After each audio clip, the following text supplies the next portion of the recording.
So Harvey Davidson is going to introduce Lipsa Torres. Can I change?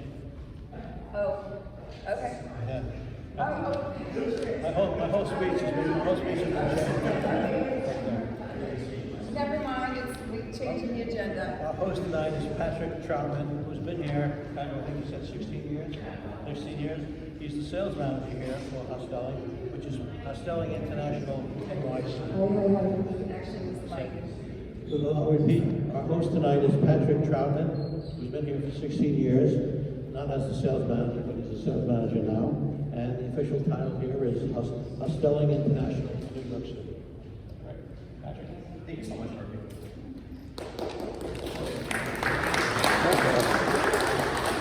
I'm not sure if I should take Catherine's lead. If not, use the microphone. I'm not sure if that's a good thing. Is that all right? Can everyone hear it? Use the mic. I'll try it. Use the mic. Use the mic. Okay.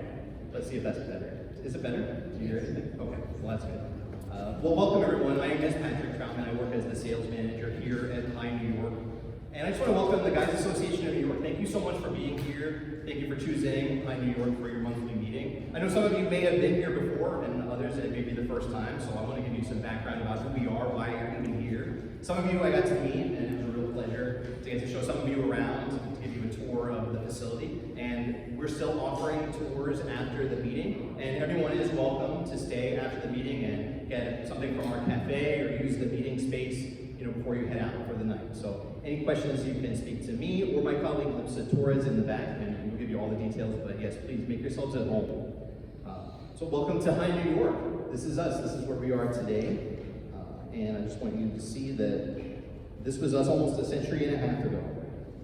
An organization known as the Association for the Relief of Respectable Aged Indigent Females was looking for a site to keep what were called indigent females in a safe and comfortable environment, because these women, they're called indigent because they're quote-unquote disadvantaged. Many of them were widows, folks who had passed away in the Revolutionary War or the War of 1812, and they were in need of housing. Initially, now this organization started in 1814, and they initially had housing on 20th Street, but they were looking for a bigger location. And so beginning in 1880, right up here on West 104th and Amsterdam Avenue, construction began on what was known as the Association Residence for Respectable Aged Indigent Females. The building was designed by the famous architect Richard Morris Hunt. Richard Morris Hunt, you may know, is most famous for designing the base of the Statue of Liberty. Richard Morris Hunt, his style was often, I believe, inspired by the French architecture. Now, our building happens to be a Victorian Gothic style, and it was completed in 1883, and it was then that it opened as the Association Residence for Respectable Aged Indigent Females. And what that means is that they lived here they paid, I want to say, a fee of $150. So others may know more than I, so I apologize. But they were able to stay here. It was not a nursing home, or a care home. It was just a residence for them to live. They did gardening, cooking, and then over time, the building, in fact, was expanded. So it initially started here at the 104th Street corner, and in 1907, they expanded the building to reach the 103rd Street corner. That work was done by a different architect, Charles Rich.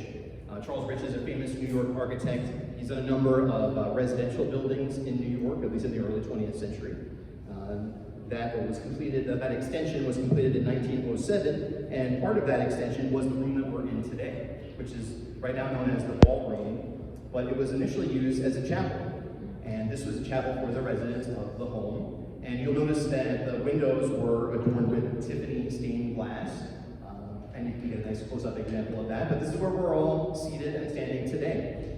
So now that the building is, as it stands today, from 103rd to 104th Street, and it went on as a residence until 1965. So from 1883 to 1965, it was a home for women, living their lives, and then things changed, unfortunately, in the 60s. I mentioned that it closed in 1965. The late 60s and 70s were a rough time for the building, and there was no use for it. Unfortunately, there was talk about turning it into a nursing home, and then there was even talk about demolishing it and then building a new nursing home, but nothing ever really got off the ground, and unfortunately the building fell into ruin.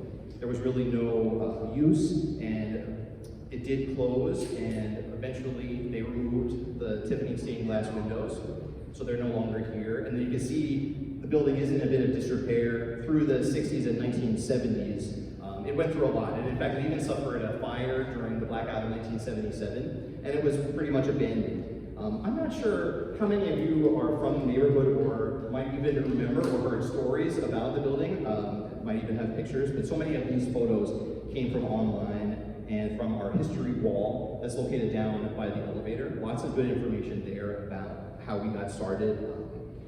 Now, I mentioned that it sort of fell into ruin, it was almost demolished, but a group of students from Columbia University, architecture students, actually fought to keep the building safe from demolition, and it ended up being selected to become a landmark.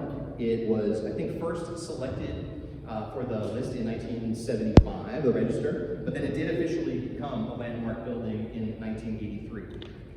But it was still empty, there was no use. And so it took until the late 80s, 1987,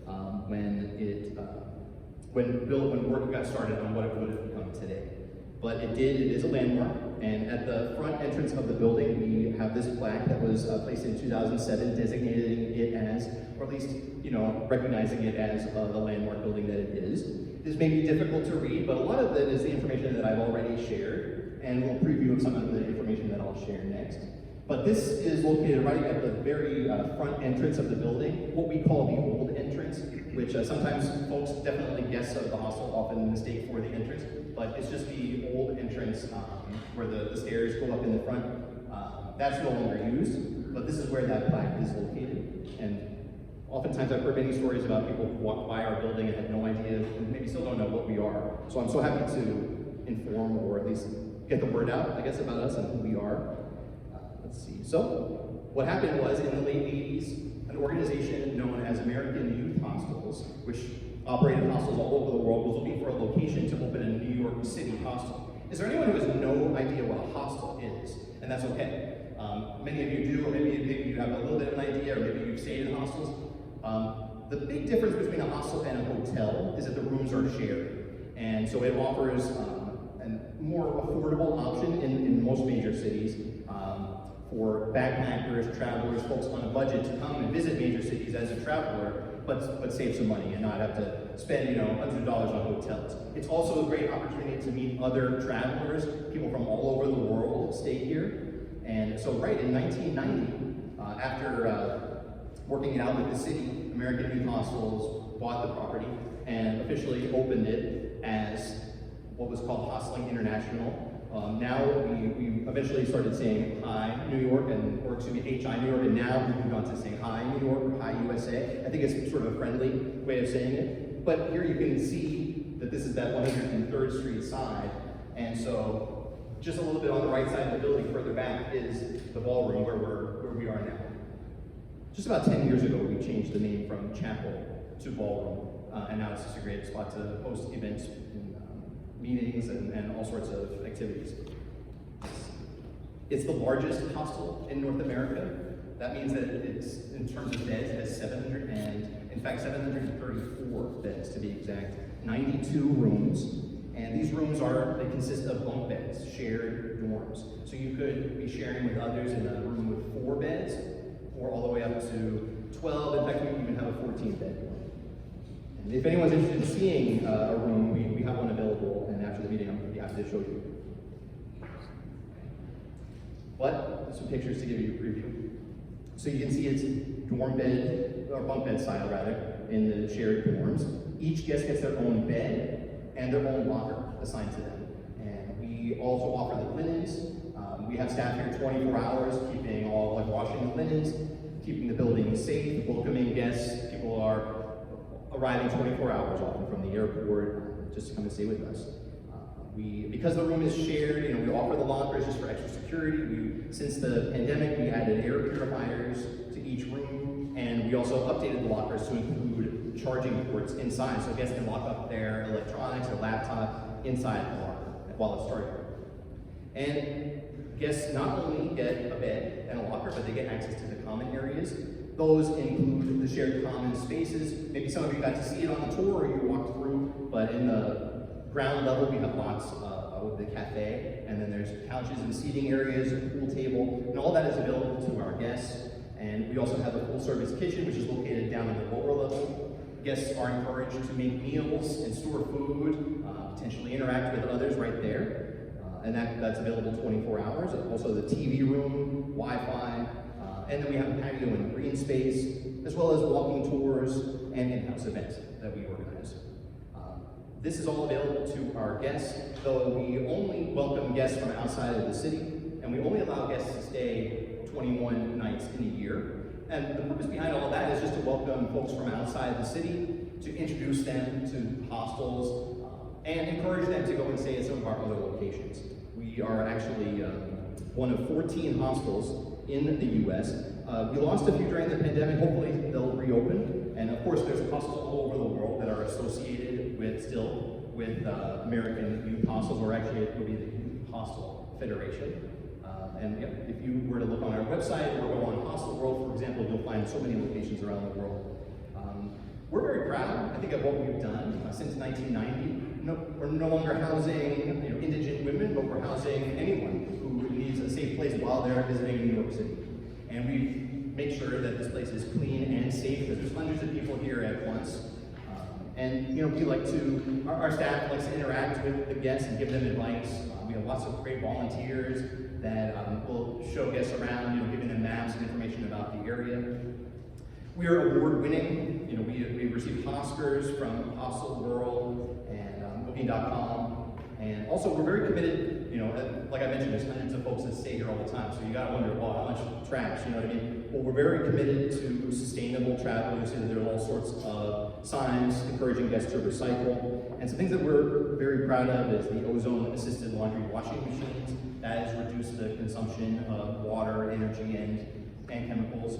And also, we're the first hostel company in the world to implement what are called smart showers, and these limit showering time to 7 minutes. So each shower features LED lights that light up, just to gently alert guests that their time is up.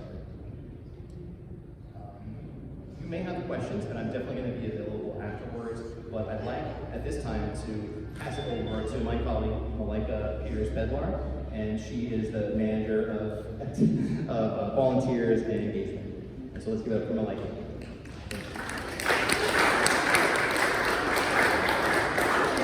Hello, my name is Malika Peters-Bedlar, and I'm the volunteer and engagement manager here at GANYC. So as Pat mentioned, GANYC is actually the largest hostel in all the U.S. Hosteling International U.S. is actually the largest network of hostels in all the U.S.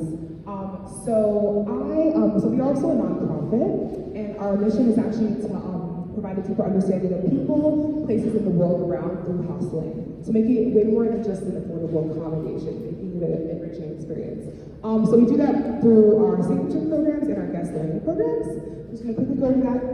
Now, so our signature programs include youth travel scholarships. So we have the Explore the World Scholarship Program that's for young people to engage in international travel. So recipients receive a $2,000 travel stipend. And then we recently opened a first-time passport holder initiative, which is for young people that have never acquired a passport. So the stipend is a little bit larger and helps them with the process of acquiring that passport and planning that first international trip. And then we have an Explore America scholarship program, which is a domestic version of that. It includes a $1,500 travel stipend and free organized things at our hostels within the network. And then the Great Hostel Give Back is one that I love. It incentivizes groups of 6 to 30 through community service. So they can earn up to 4 free overnights at our hostels in exchange for community service in those neighborhoods. And then IOU Respect is a 2-week intensive cultural exchange program designed to increase the participants' knowledge of other cultures and help them develop skills, friendship, cultural communication, and just the promotion of mutual understanding and tolerance. So our engagement here at GANYC Our learning programs are 100% centered around cultural exchange and experiential learning. 90% of them are volunteer-led or involved. 50% of them integrate DEIA elements, which ensure that our programs can reflect the communities that exist here in New York City. And the goal is to have about 2 programs a day. Right now we have about 2 or 3 a day, mostly led by volunteers. So some examples of our weekly guest learning programs are History of Immigration, Lower East Side walking tour. We have walking tours of Central Park, Harlem food tours, live music outings, Brooklyn pub tours, and welcome parties that we have here at the hostel twice a week. So most of these are volunteer-led and curated, and it's a really great opportunity if interested in leading programming to a myriad of folks from all around the world. So if you're really interested, you can definitely reach out to me here. I also have some cards up in the front. But we are a huge cultural hub. We aim to be a cultural hub, and we do this through all facets of our hostels today. So if you're interested, you can email me, send me or give me a call. I'll be hanging out here. Or reach out to us at Pat. Just want to share our guest learning programs with you.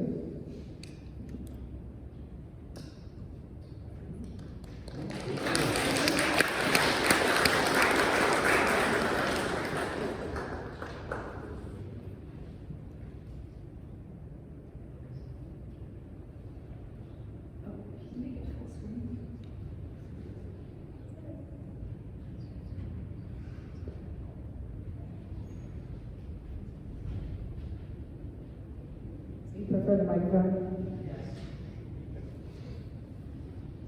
So in April, I attended the NYSTA conference, which stands for New York State Tourism Industry Association.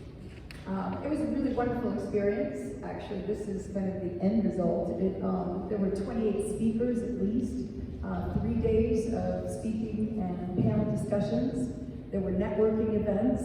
And I also attended the FAM tour, which was the day before the conference. So today I chose just a few topics that I thought would be of interest to you because I can't really put 3 days and 28 speakers into 10 minutes. But I just wanted to give you a few highlights, and if anybody wants to ask me questions or want more in-depth information about some of the things I talked about or any other things that were in the conference, you can certainly email me. So right here in the corner here, you see all the people, like, I'm in that picture somewhere. So our FAM tour, they took us to Cave of the Winds, which was fantastic. I think I was the only American that's never been to Niagara Falls. So that was really a thrill. But what's really interesting, and the reason why I wanted you to see this is every year, this is something that they do every single year, and this is these jobs are handed down by families, is they take down all of the steps and rails and platforms, which are all put up by hand, and they have to reconstruct it all, in April. So this is April. The water's about 45 degrees, so they work for 10 minutes, and then they take a 10-minute break, and then they work. So it is an incredible feat, and this is what they build. So can you imagine? And you're working with the falls, pouring over you. So just a little bit of history. I was also very excited to learn about Frederick Law Olmsted's vision and how he was able to save Niagara Falls from exploitation. So we went to Cave of the Winds, the falls, we went to the aquarium, but for me the highlight was the Niagara Underground Railroad Center. So this Heritage Center is new. It's just a small little center, but it is a collection of the stories of freedom seekers, abolitionists, and, well, Niagara Falls plays a huge role in people's last, feat to cross into Canada for freedom. And so that was a great thrill to see that. But also, if you know anything about John Roebling and the Brooklyn Bridge, before he designed the Brooklyn Bridge, he designed the suspension bridge that crossed over Niagara River. And so that actually changed, fugitives used to cross the Niagara, swimming or on foot, and now they were able to go on the lower level of this bridge. So an unintended benefit of this incredible bridge. So From the Heritage Center, I wanted to talk about the Underground Railroad Consortium because they have a number of initiatives that I think you'd be interested in knowing about. One is the Harriet Tubman Underground Railroad Corridor. This is a project in effect right now, not in effect, that's being built and developed. And basically it crosses 500 miles from Brooklyn to Niagara Falls, following the route in which fugitives, freedom seekers pass through the network of abolitionist homes. And instead of that, the consortium has made partnerships with destinations and attractions in 34 different regions and 21 different sites. So they'll be collecting stories. You can actually go on this journey. So this is something that is in effect right now. And so I want to share it with you because we as storytellers can start to incorporate, or we already are, some of these stories. And I thought you'd be interested. And this is just kind of the breakdown of New York State. So the National Park Service is also getting involved. And so these are the difference between the National Parks sites as well as the partnerships with the consortium. So you can see it's a widespread initiative. It's massive. So stay tuned for that. Freedom 2027. We are about to celebrate our 400th anniversary of Dutch settling here. We are set. There's FIFA coming in 2026. Our country's going to be 250. But a really important anniversary coming up is the Freedom 2027, and that is the date in which New York State abolished slavery. And so there are two houses here that are in Brooklyn and in Queens, and so that is the beginning of that corridor, the Harriet Tubman corridor. But there's going to be all sorts of initiatives that they're working on right now. So something to think about that's coming up in 2027. And so they're going to be mapping stories, and so they're going to be reliant on people also, historians and storytellers like us to upload their stories and their mapping, a more in-depth corridor beyond just the sites that I pointed out. Okay, so these are just little snippets of some of the talks that I went to because I just thought I picked up the things that I thought would be most relevant to us at GANYC. So this was by Future Partners, and it was 104 slides. And by the way, all of these slides are from different speakers. They're not my slides. So I'm just giving you those little snippets. So why a variety of political issues arise that travelers to reconsider destinations. So this is interesting. They're giving you the state of travelers, business travelers, who go to meetings or conventions. Business travel has not returned completely since 2019, but these would be some of the concerns that people have in terms of whether or not they would go to a city or to a destination. Planners are expanding. Now, when we talk about planners, we talk about event planners for meetings and conventions, and how that affects us is, of course, we have the residual of people who come for business meetings and then take some time off. And one of the things that they mentioned that's very common now are people bookending their conferences and meetings. So staying longer, coming early or staying longer at the end and bringing their families. So destination management operators and companies are the people who will probably be helping them to form itineraries. So these are the companies that we would want to get in touch with or in front of so that they can recommend our tours. And so a lot of people are also doing more last-minute planning. There was a time when people would plan way far off in the distance. You probably noticed that some tours are starting to book the night before or the week before. And there's also become a really important aspect of diversity, equity, and inclusion, which you'll hear that DEI a lot in meetings. So a lot of people are, determining whether they're going to be part of a meeting or a conference when there's more inclusion involved. So, 60% of people expect that should be a part of a conference now. More planners prefer support rather than national organizations. So local, support local. That would be us. I mean, if people come to town, rather than going with the big tour operators, finding local guides, putting GANYC and our portal in front of these destination management operators, and for conventions. So strong, most people agree that that's the way they would want to travel. Now, general political reputation. So these are all these things that I picked out, which I thought were interesting. Like even politics is playing a role in how people are deciding where to go. And so, political reputation, protests, racial equality. These are all the reasons why somebody may reconsider coming to a destination rather than going. So social justice, diversity. People want meaning in their meetings. And so I actually sat in on a talk about marketing for diversity, and I'll talk about that in a moment. And so most planners are also starting to source more destinations. So New York is one of the #1 destinations in the world, but it's also expensive. A lot of cities are expensive for meetings and conventions, and so some people are starting to consider smaller venues. And so that's something that we should, be aware of, because we want people to continue to come to New York and maybe, bookend their trips with other cities. This I thought also was interesting is New York City is down at 54% as a welcoming destination. Not to be negative, but it's important for because we spend more time with tourists than any other hospitality.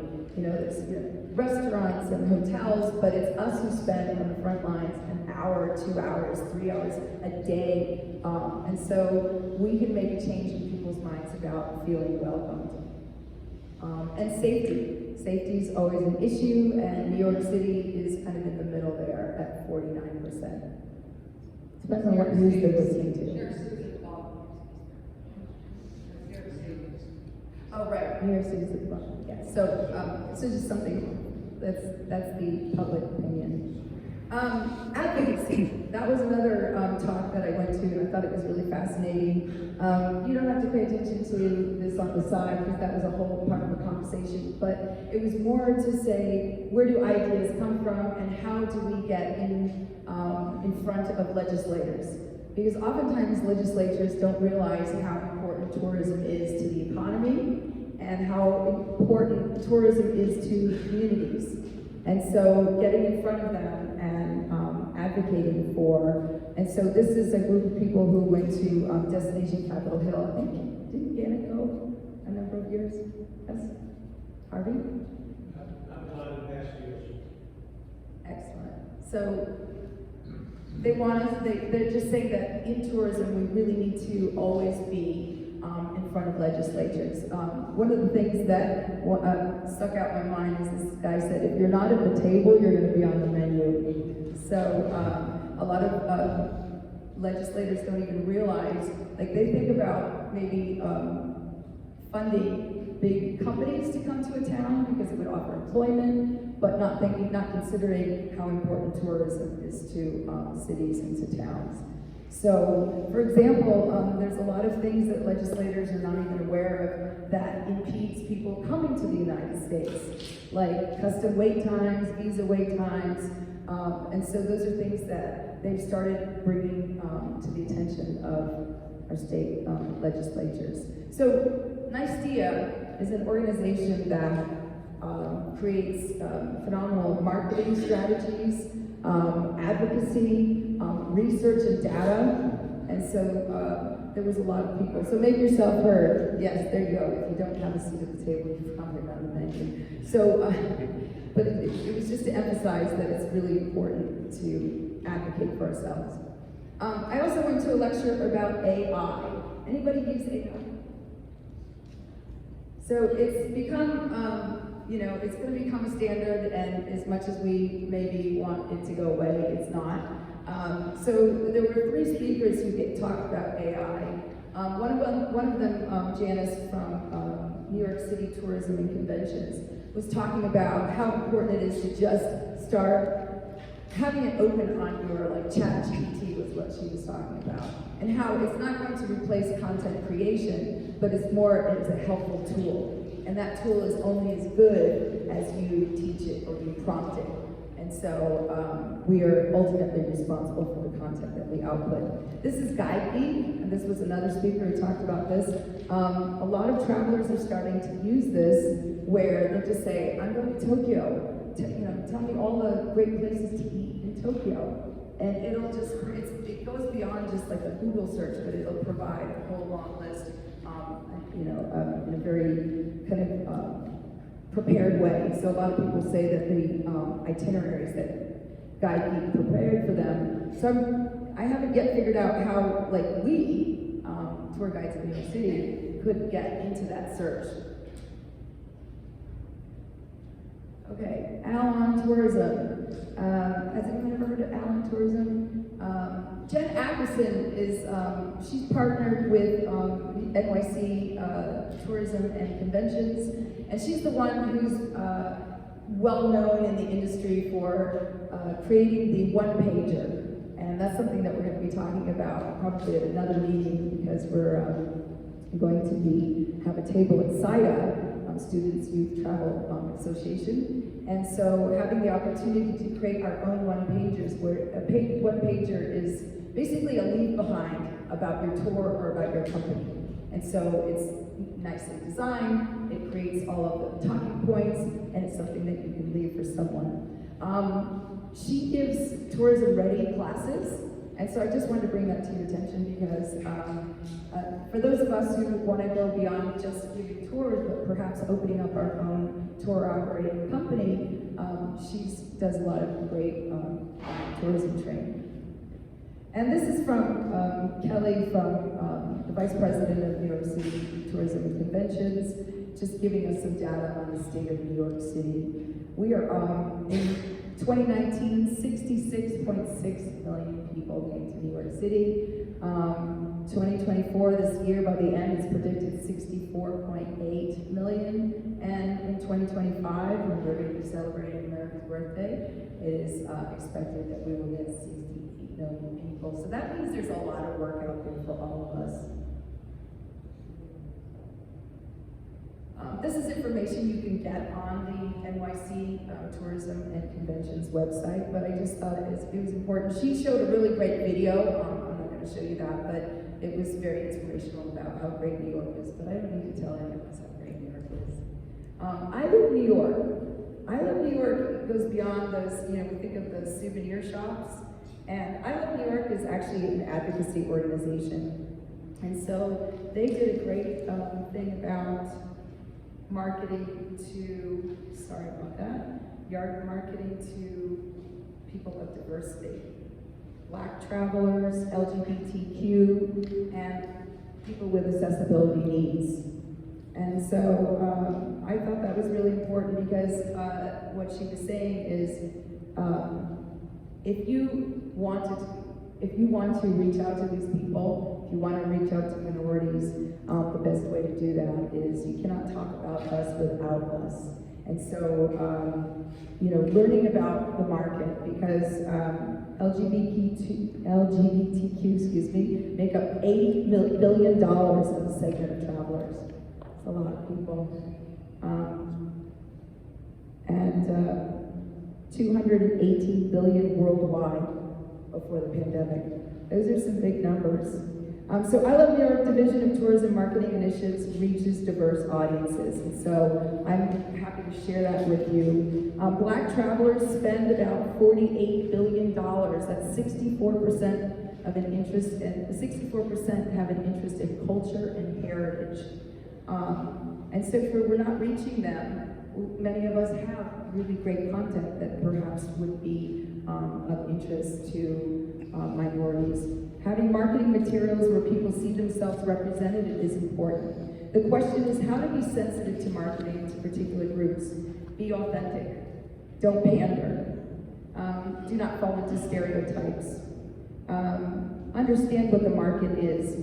These segments should be of interest to all travel, celebrating the culture and the state of New York. And so those are just some of the things that we learned about. And so I Love New York will be promoting Black travel destinations, events, and cultural attractions across the New York State and encourage Black travelers to explore New York State. So I thought these were really interesting talks that I went to, and there were many more, but I really just wanted to give you some of the highlights. It's Easy to Love New York is a new campaign by I Love New York.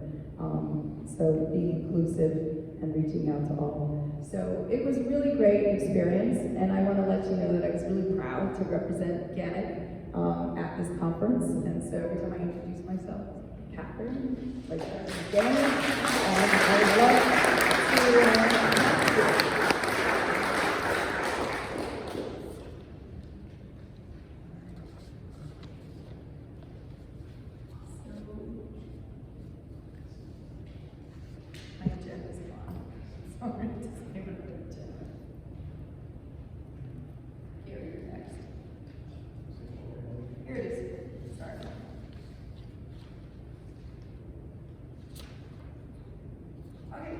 Guest speaker Jim Mackin is going to be introduced by Mr. Gary Dennis.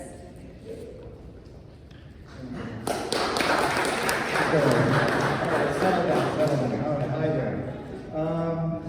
I have Jim's prepared bio, but I think I'm going to throw it out, but I'm not really going to throw it because it's on my phone. I don't want to throw my phone out. I'm sorry, Jim. I'm not going to do that. But this is my neighborhood. Grew up two blocks that way, 130 West End.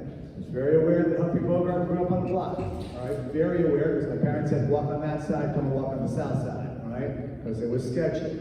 I went to the elementary school over there, and I knew the word indigenous before I should have known the word indigenous because I can't pronounce it either. But the point is, we knew all this stuff. I knew that this neighborhood was special. All right. When I was a kid, my father told me that part of the Battle of Harlem Heights happened on 106th Street. Happened on 106th Street in an old barn. Barn that was eventually probably owned by the Strauss's, right? And I'm saying probably. But the people that make it special, the people that really can carry that torch. I was a scattered teenager, I was a scattered 20-something, I became less scattered as a tour guide, all right? It's people like Jim who love this neighborhood. I love this neighborhood, don't get me wrong, and someone's calling me right now, how dare you? But the point is, Jim Mackin is not only a historian, he's the author of Notable New Yorkers of Manhattan's Upper West Side, Bloomingdale neighborhood, and also I knew that my school, Bloomingdale School, had nothing to do with the store, all right, just so you know, all right? Bloomingdale and Morningside Heights, he's the founder of Weekday Walks. He conducts, well, it says right here, offbeat tours every month to explore less areas of the Upper West Side, all right? This person is relentless, okay. He also conducts tours with the New York Historical Society. He is, where he's a long-time volunteer. He is also the president of Friends of the Taconic, all right? State Park in Columbia County. And he's the president of the Roebling chapter of the Society of Industrial Archaeology. Man, that's a mouthful, but there you go. And of course, he's one of the directors of the Bloomingdale Neighborhood History Group, a group that I was damn proud to do 2 presentations with you and one on my own because you had to go to Morocco for some reason. All right, anyway. He does the tours on the Battle of Harlem Heights, historic hospitals in the Bloomingdale area, and of course, our favorite, the 9th Avenue L. He's a member of the Century Association, and he has a cabaret act that features his great imitation of Sophie Tucker. No, I'm just kidding. Somebody's kidding. I don't know from Sophie Tucker. All right, anyway, Tin Pan Alley songs, but this man, he's the man, all right? That's all I can say. Anything, I'm number 3 or 4 on the list, all right? I'm Upper West Siders, he's number 1 right there, all right? So, Jim, you're gonna come up here and do your thing, man, all right?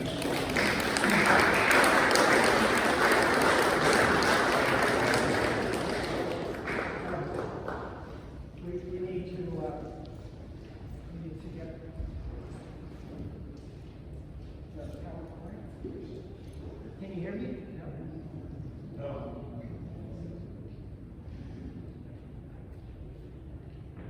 Hello? Not very good. How's that? Nope.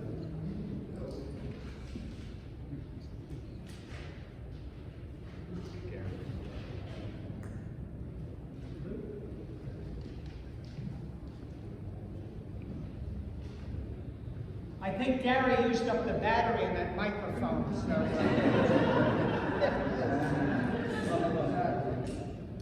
So let's have a little bit of fun. Here's my one book. Does anybody recognize any of the people on the cover of that book? Just yell out names.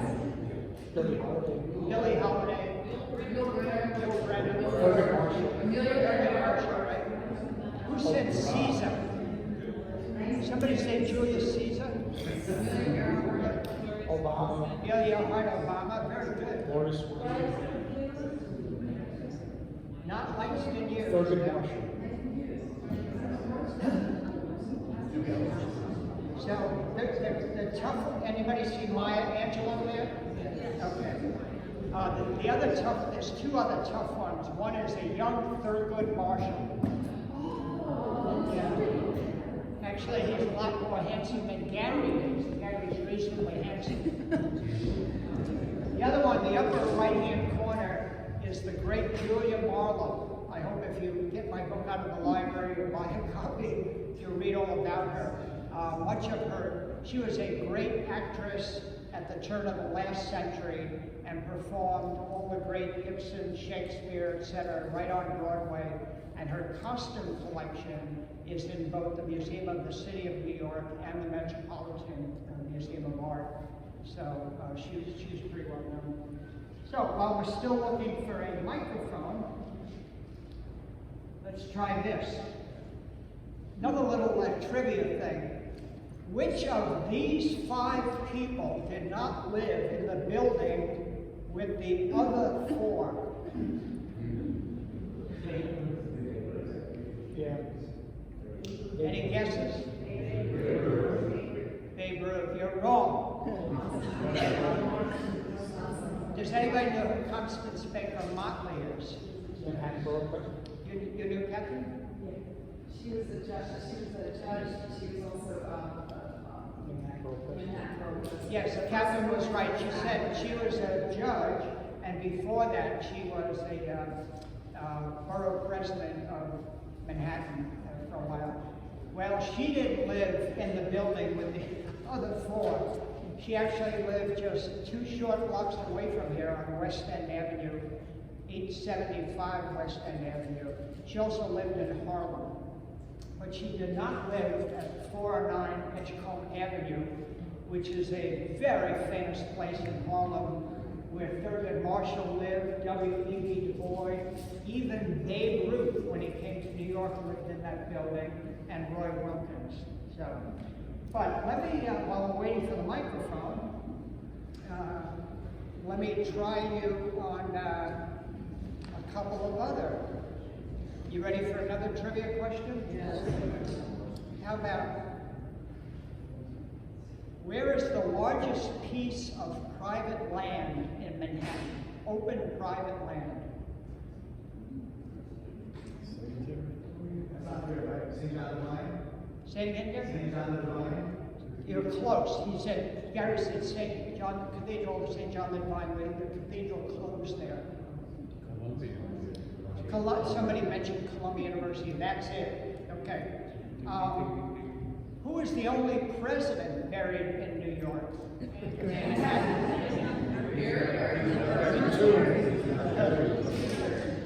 The crowd turns. The only president who is buried in New York. Any wild guesses? Matthew, you had it. No, it was Monroe, right? James Monroe? And then Which one? James Monroe. James Monroe, right on. Yep, he was buried here and then reinterred in 1849 down to Hollywood Cemetery down in Richmond, Virginia. He was in the city because his nephew, same name, James Monroe, was a New York City congressman. All right, you ready for the last one? This is tough. Where's the only golf course in Manhattan?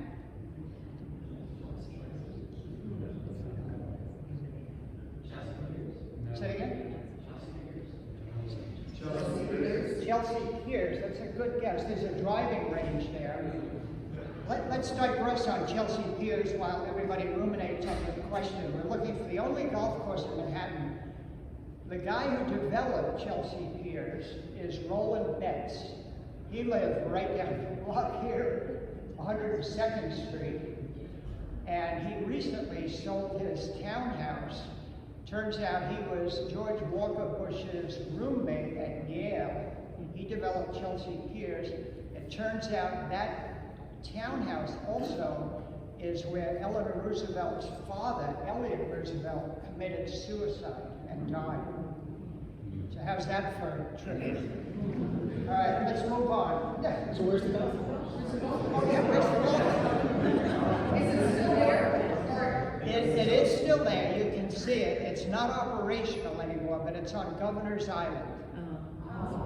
There's a golf course there. I think it's not a 9-hole or an 18-hole. It might be a 12-hole. I'm not sure about that. But when you get off the ferry on Governor's Island, you walk around and whatnot, you'll see obvious vestiges of it. That's it. And I'll just mention I was at Governor's Island today, and still find signs of it right around the. And you were there today? Yes. Okay. And there is a sign around which they call the Glass Sea, which is where it was made. Okay, excellent. All right, let's see, what do we got next? So my book, Notables of New York, was inspired by a fella named Guy Sterling, who wrote a lot of, worked for a lot of newspapers in northern New Jersey, and wrote a book called Notable Newarkers, People from Newark. And I've given historical talks all over the place. One of them was in Newark. I gave a talk about Seth Boyden. Anybody ever hear of Seth Boyden? He's the guy who invented patent leather. He also developed, and you may want to write this down, the large strawberry. He actually cultivated the strawberry to become the large strawberry that we buy today. And he also had patents on various other things. But anyhow, Guy Sterling inspired me to write my book. So I started accumulating a lot of famous names of people, a lot of characters and notable people in the neighborhood, including Gary Dennis, and I had 1,400 of them. And I took it to my publisher, Fordham University Press, and they said that'll be a phone book. We got to narrow it down. So I narrowed it down to 591, and that's what we have in the book there. So within 200 yards of where we're sitting are at least 3 people in the book. I didn't look real carefully. And one of them is Norman Rockwell, right here on 103rd Street.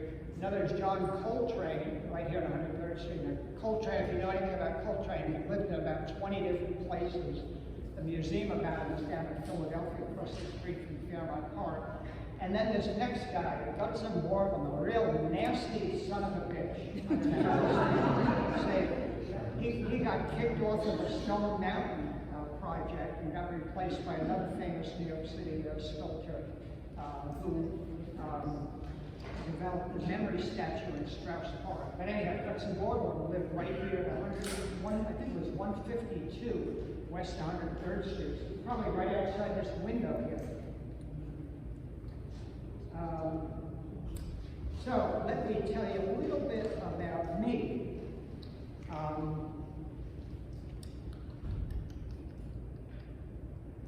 I've lived on the Upper West Side since 1971.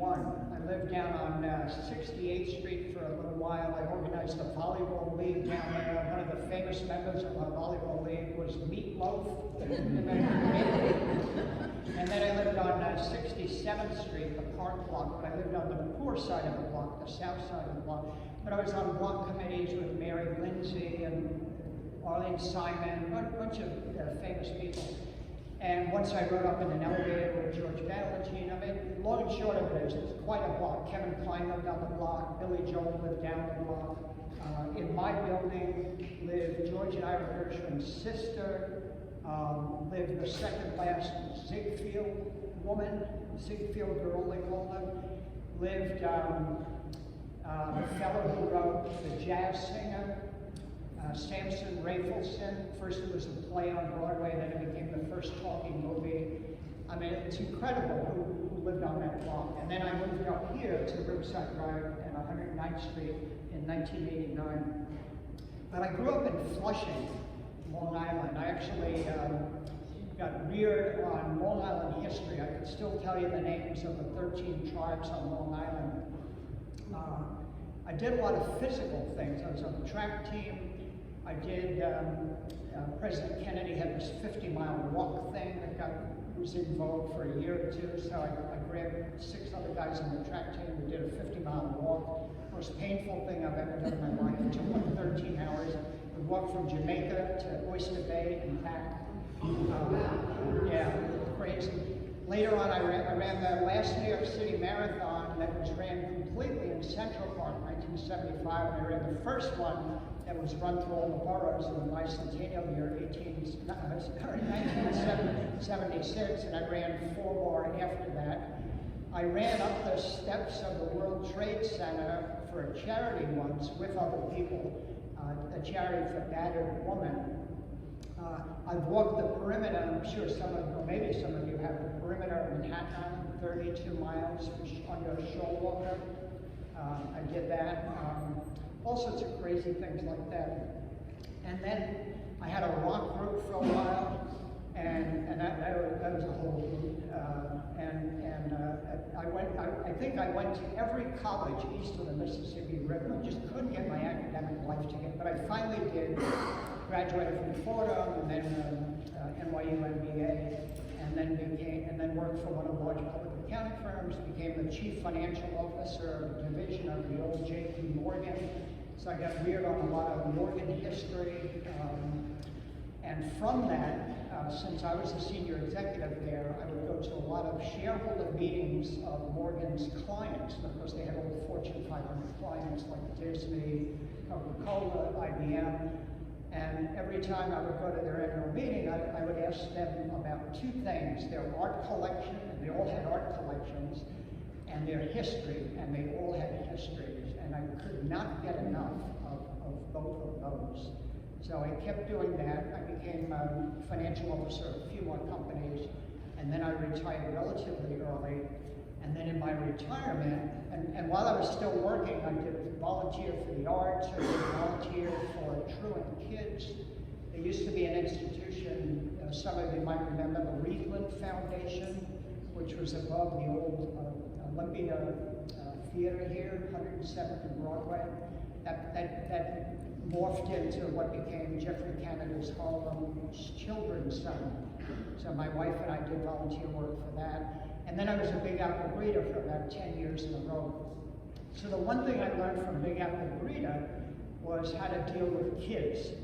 And I learned this little trick whenever I did any kind of touring. I don't tour as much as you guys, but I learned you give the kid your phone and you tell them, take pictures, take a lot of pictures, take a panorama, take movies, etc., etc. And boy, did the kids love that.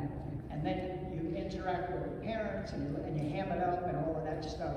And it works very, very well to deal with either a rowdy kid or a shy kid or whatever type of kid. So I did that, and I also organized something that Gary referred to, weekday walks, which was my way of learning about the larger metropolitan area. So I started exploring every neighborhood in the 5 boroughs. I mean, every neighborhood.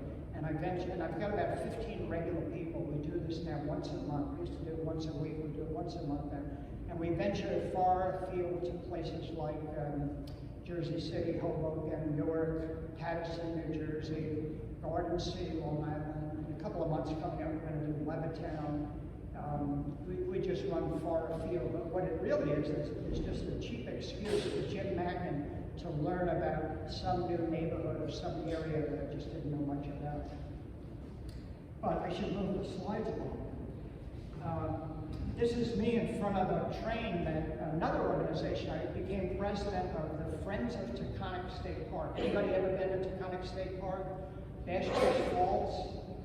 That's our park, 7,000-acre park. My wife and I we built a log cabin up there. And then we organized a group of people to reconstruct an old historic ironworks, and we did that. And then I thought to get additional attention to it, let's build a railroad. Anybody remember Catskill Game Farm? Yes. So Catskill Game Farm folded about 30 years ago. Right down the road from it was something called Carson City in the Wild West. And they folded, and I purchased their railroad, basically.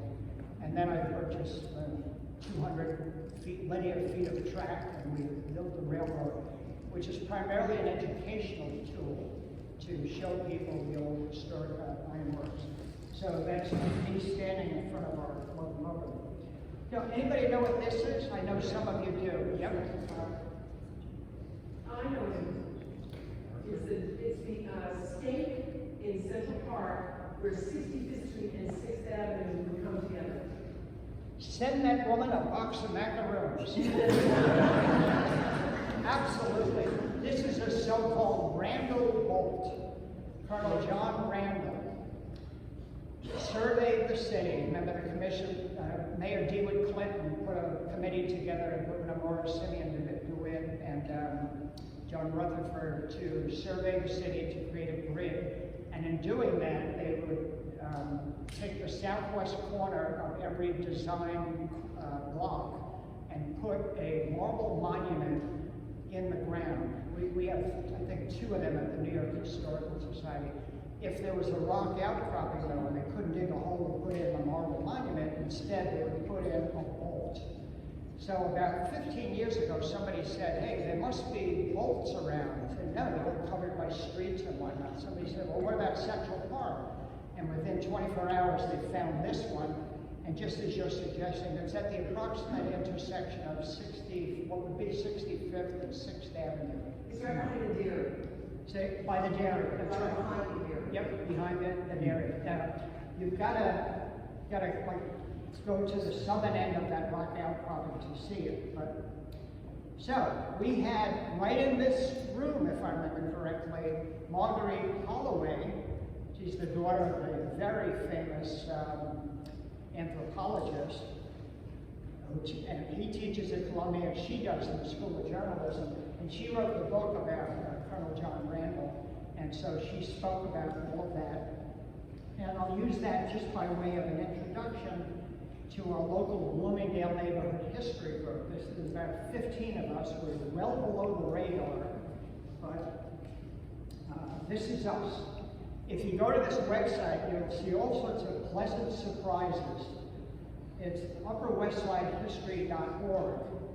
If you forget that and you put in Bloomingdale history, you'll either get us or you'll get the department store. And the department store has an illustrious history. The 2 Bloomingdale brothers, there's quite a tale there.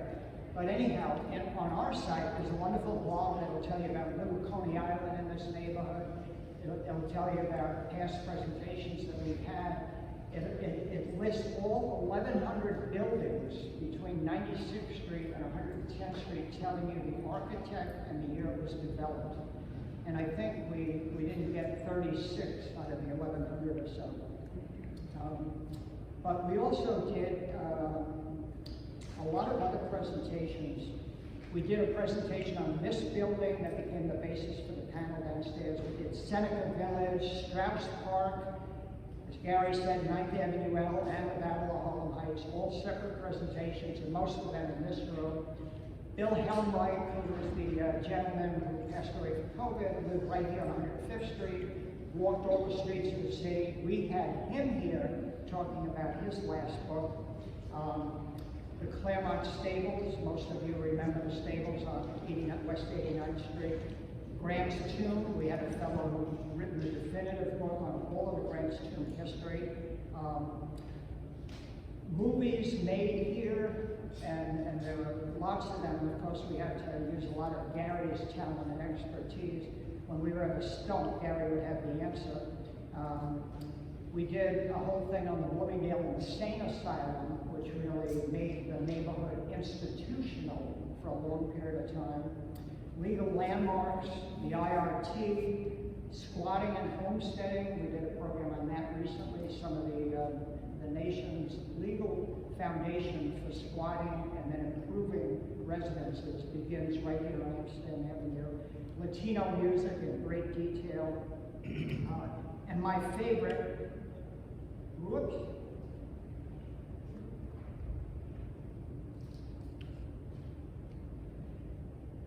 Oh, well, in the library, the Bloomingdale Branch Library on 100th Street between Amsterdam and Columbus Avenue.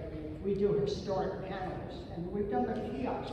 There's 3 or 4 kiosks in the neighborhood. The one right out in front of this building, that's our Bloomingdale Neighborhood History Group effort, sometimes in conjunction with the Columbus Amsterdam bid. So if you go into the library, you'll see, like, I think it's a 4-part panel history of just that Grange Library. We've previously done, I think we did a 6th panel on the 24th precinct, and we did one on the old community. So we had Sarah Cedar Miller, who's been the official historian of Central Park, and her very recent book, if you've read any of her stuff, her recent book is a real treat. What was there before Central Park? She did a presentation for us by Zoom, which was fabulous. And one time we did a presentation on 20 theaters, slightly more than 20 theaters that used to be in this neighborhood. Again, Gary's done seminal work on the Riverside and the Riviera at the corner of 96 and Broadway, but he knows all of the others. And this is the Arden Theater, again, not too far from here, 103rd Street and Columbus Avenue, next block. It's not there. You can see the 9th Avenue L on the right side of the screen. We discovered 4 open-air theaters that seemed to be the thing between about 1905 and 1912. Can you believe that? Just in our immediate neighborhood here, 4 open-air theaters. This one is approximately where 375 Riverside Drive is, 110th Street and Riverside Drive, an outdoor theater. Oftentimes enough, there was a vaudeville theater that got turned into a silent movie theater that in time got turned into a talking movie theater. But there was this brief period where they had outdoor theaters. We also did a thing on medical institutions in this immediate area. There were over 20 medical institutions. This is just the earliest iteration of the New York Cancer Hospital. Again, not too far from here, on Central Park West and 106th Street. The Women's Hospital, the Cancer Hospital was the first in the country. The Women's Hospital was the first in the country. This wasn't their first building. This is the last building that finally came down in 1967. And this was right on 110th Street between Amsterdam and Columbus. Again, not too far from here. This is not too far from here. The first Reconstruction hospital in the United States, Central Park West and 100th Street. Reconstruction was the novel idea right after the Civil War times. If you had a severe problem with an arm or leg or whatnot, they tend to amputate it. They got more adept at reconstructing, so all of a sudden Reconstruction came into vogue. And we did a few presentations on what we call the old community. You might relate to them just through these 2 giants from the old community, the Johnson brothers, James Weldon and John Wilson Johnson, who wrote what's affectionately called the Negro National Anthem, Lift Every Voice and Sing. But on this block of 99th Street and half of 98th Street lived the following people. Robert Earl Jones, he's the father of James Earl Jones. Will Marion Cook, if you know Dvorak's New World Symphony, a lot of the American melodies that are embedded in that probably owe some responsibility to Will Marion Cook, who studied with Dvorak and was a composer in his own right. Arturo Schomburg, you know the Schomburg Library, he lived in our neighborhood here. Bert Williams, some people say Williams and Walker was the greatest vaudeville actor of all time. Bert Williams lived on the block. Butterfly McQueen, who was a standout in Gone with the Wind, she lived on the block. Granville T. Woods, I hope you know that name, because he invented the third rail and the trolley concept. They considered him the Black Tom Edison. Marcus Garvey lived in our neighborhood on 99th Street. Philip Payton. Payton always gets credit for opening Harlem to blacks. He actually started on West 99th Street. And Billie Holiday. That's where she lived. So, we also did a presentation on this wonderful and fabulous book. And I'm going to ask the author to stand up and take Stephanie.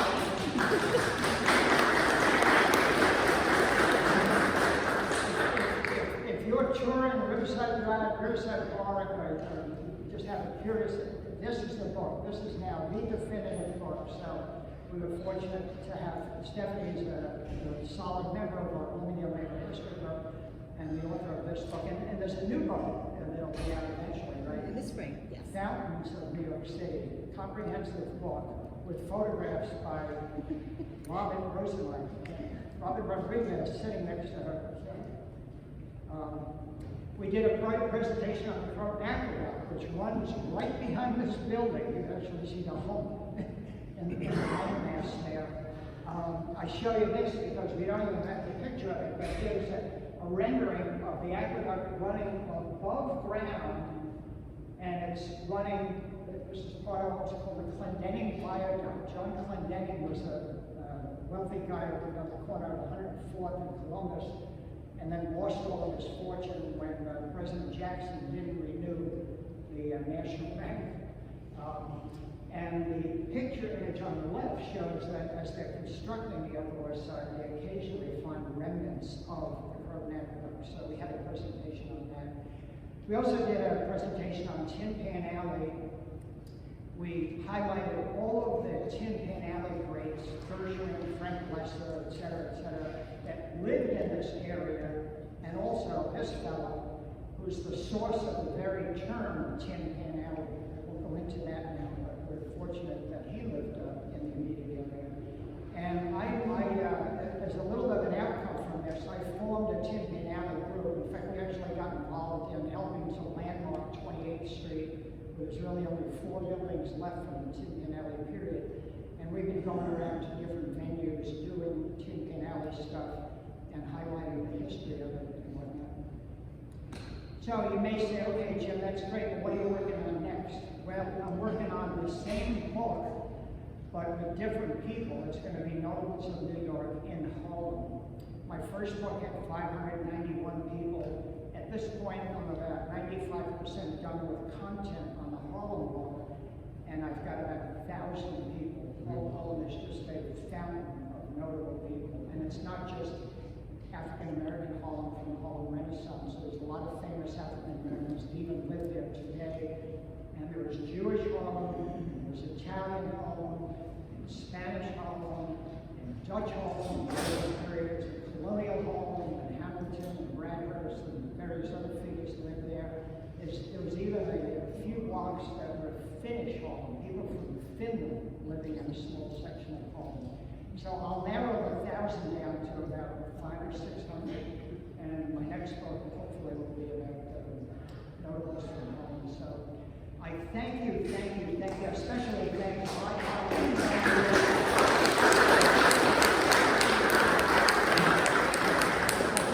Catherine and Bob Miller and Gary for that fine introduction, and especially Lisa and Malika and Patrick for making us so welcome here. We're just so fortunate.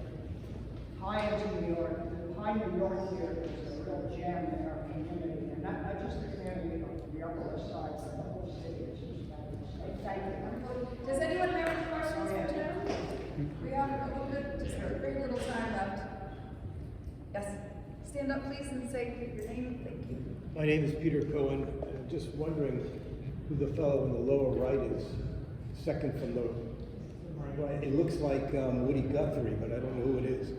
It's a guy who's impersonating Willie Guthrie. No, it is Willie. He lived on 101st Street between Columbus and Central Northwest for a while. He was married 4 times, so he lived in a lot of different places, Broadway, Brooklyn, etc. Right. Okay, thank you. Other questions? Yeah, hi, Andy McNeil. The Cancer Center, was that the first in the U.S. or the first in New York? First in the entire United States. First entire. Yeah, with a wonderful lineage that included Alexander Hamilton's granddaughter, Charlotte Astor, who died shortly thereafter. The architect was Charles Hayes, the same fellow who did Teachers College, General Theological Seminary in the Chelsea area. I always love to say the devil's in the details. If you find anything of interest in your head and you pursue it further, it just becomes amazingly interesting. You guys are all professionals. I'm in awe of GANYC because You're doing what you've chosen to do. And, you know, there's necessary things to be a tour guide. You've got to get the license, you've got to have knowledge, you've got to be sociable, and administrate, all of that stuff. But to be a real good tour guide, there's a couple of sufficient things, but the most important sufficient thing is that you love what you're showing off, or what you're talking about, or what you're introducing to people. Real good teachers do the same thing. And as you love it, and you show it off, and you brag about it, however you do it, you know, details are secondary, it exudes. People get that. They know that you're showing it to them. It must be important. They see your enthusiasm, and it just works. It works very well. See, you're in a noble profession, and I thank you for doing this. And you know, Catherine was good enough to show you numbers and statistics that show that this stuff's going to be growing. As we age, demographically, we age as a population, there's going to be more of us touring. My wife and I have been to all 50 states and over 60 countries, and I always try to get on tours, and I always have reasonably high expectations, and oftentimes they're succeeding. The two inspirations to me when I first got started, see if you know these names, the great Justin Ferrate. Yes. You know, Justin left the city, but now he's back to something really else. That guy just really inspired me. The first tour of his I took was in Grand Central Station, Grand Central Terminal, equivalent of that. And he was filling in for my other great inspiration, Francis Maroney. And Francis, more than a tour guide, is an author of great history. But what you get with Francis is incredible enthusiasm with a huge historical foundation, a lot of aesthetics thrown in, a lot of technical architecture, but boy, it's all there.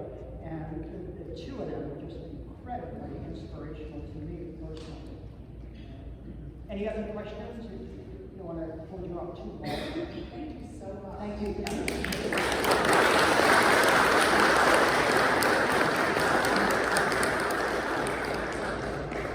Our next presenter, who doesn't need any presentation, is Michael Morgenthau.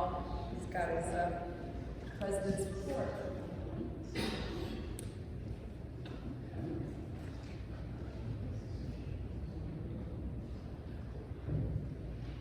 Good evening, everybody.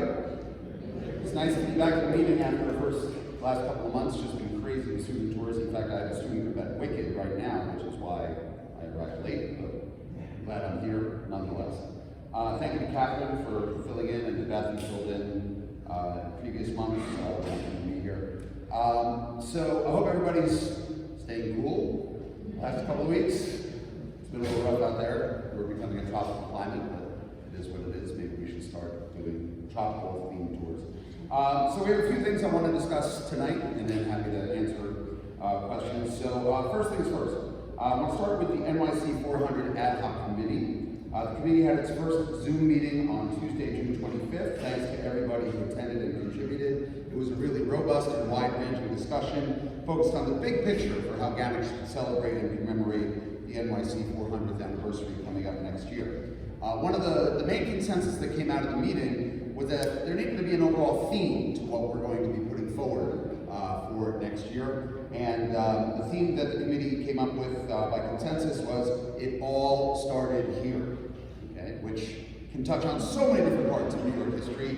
We're gonna have to narrow it down in spots, but it seems to be everybody's consensus. Gary's still here? Did he step out? Yeah. Okay. He added an expletive in the middle of that, which maybe we'll do that on the mixtape or something like that, but in any way. The committee is in the process of forming subcommittees to address specific types of programming, and we hope to have another full committee meeting sometime in early August.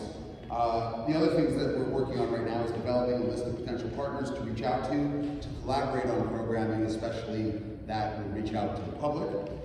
It's really exciting, and I was really elated to see the wide swath of GANYC members who decided to join us for the committee meeting. It was a mix of veterans who've been involved in lots of GANYC things, newcomers who are just getting to know the association, people who've been in the association for a while but haven't really volunteered their time yet. So we're really excited to have kind of this wide tent to help to contribute to this effort.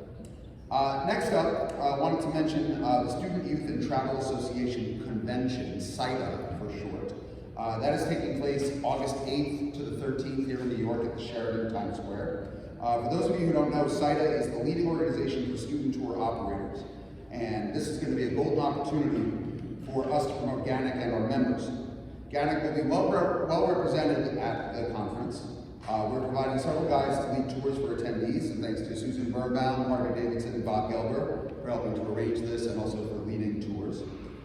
In addition, GANYC is going to have a table at the convention where attendees can come by to try to find out more about GANYC and our members, and that's going to be staffed by Bob, Harvey, and myself. And as part of that, we're really excited to announce a new program that has been percolating for a while, but we think this is the perfect time to offer, to allow those of you who want to directly market yourselves to these tour operators who are coming here to SIDA. So at our table, we're going to showcase one-pagers for people in GANYC who have them. For those of you who don't know what a one-pager is, it's a document that's used in the business-to-business sector of tour guiding, and actually all segments of the hospitality and tourism industry. And it allows tour operators, the MCs, and travel agents to find you and book your services. Some of you might remember during the pandemic, Jennifer Ackerson from Elon Marketing did a series of webinars on developing one-pagers for GANYC members. And you can find those sessions still on the GANYC YouTube page, and I'll make sure to post them to the Facebook page sometime this week for those of you who might have trouble finding those two sessions. So for those of you who have a one-pager, or those who are able to put one together on the quick, you'll be able to submit your one-pager digitally to us, but this is not for free, okay? The fee is $75. So for each one-pager, now that doesn't mean for each page. Some one-pagers are more than one page, which is totally fine. I think back in the day they were all one page, but they've grown. So what this $75 will get you is there will be 4 printed hard copies of your one-pager. We're gonna have 4 binders that people can come by our table and scan through them. We recommend putting a QR code on your one-pager if you don't already have one.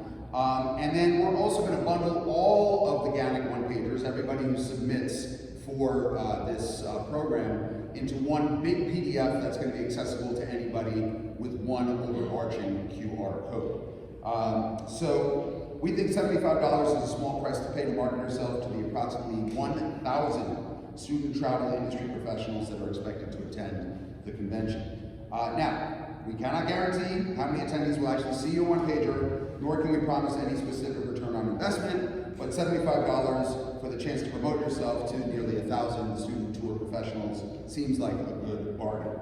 Now, this is a pilot program. If it succeeds, we plan to offer it for other tour operator conventions, both here in New York and across the country. If we're going to conventions that are outside of New York, the fee will likely be higher because we want to help this defray the costs of us attending some of these conventions. So we'll see how it goes. Hopefully those of you who have one-pagers will send them in when we launch the program. So stay tuned for an email in the next 10 days or so with instructions on how to submit your one-pager and how to participate. If you're curious about the SIDA conference itself, you can go to SIDA, SYTA.org, and then find the information on the convention on that site. Pops up kind of right away. Committee meetings. We continue to try to get more and more GANYC members involved by making sure that the committee meetings are published on our calendar via our membership service, Wild Apricot. The only standing committees that we've reached out to since we started this in May that have yet to schedule meetings are certification, industry relations, and government relations. And we're going to reach out to the chairs of those committees to get that going soon. For the remaining committee chairs who have already scheduled meetings or actually led meetings so far, please continue to schedule your meetings in Wild Apricot so they're visible for all of the GANYC membership to see. And for those who are members who are interested in joining any committee, reach out to the respective committee chair. You can find the information on the GANYC website, contact information. And if you're curious as to what meetings are upcoming, they're listed in the GANYC calendar, which you can access under the members section at GANYC.org. One last thing for the committee chairs, please remember that if your committee receives money from the GANYC budget, you are required to have a minimum of 2 committee meetings per year. Doesn't mean you only have to have 2, but you have to have at least 2 per year. Speaking of the budgets, we are coming into budget season. Our fiscal year ends October 31st. I'm happy to report that our finances seem to have stabilized after some rocky patches the last couple of years. While it's going to take another year or 2 to really get back to our previous levels of stability and safeguards, we are in pretty good shape at the moment. We'll offer a full financial update at the annual general meeting September 4th, so we encourage you all to be there, not far from here, up at the Cathedral of St. John the Divine. But now is the time that we're thinking about the budget for the next fiscal year. Notices and instructions for submitting budgets and annual reports will go out to committee chairs in the next couple of weeks so that the board can review and approve them at our August board meeting. We've been adding new members at a pretty strong clip, which is great, and I want to thank the membership committee. Ann in the back, thank you. Stand up, Ann.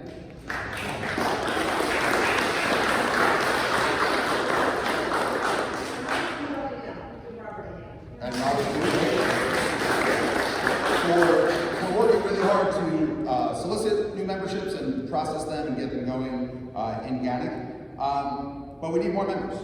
That's our primary source of revenue, is membership dues. So the more members we have, the more that we can offer to you, our members. And you are our best evangelists. So please, please, please keep spreading the good word about GANYC and encourage your friends and colleagues to join. As I said, the more members we have, the more we can offer to the membership because we'll have more money to play with. A couple of other things. Communications. It's been something that the board has been talking about for several months. Well, first of all, we're at the midpoint of the year, and I really want to acknowledge all the members of the GANYC Board who've been putting in a lot of time and effort for the organization this year. So I didn't see everybody who's here, but if you are a member of the board right now, please stand up so we can acknowledge you. We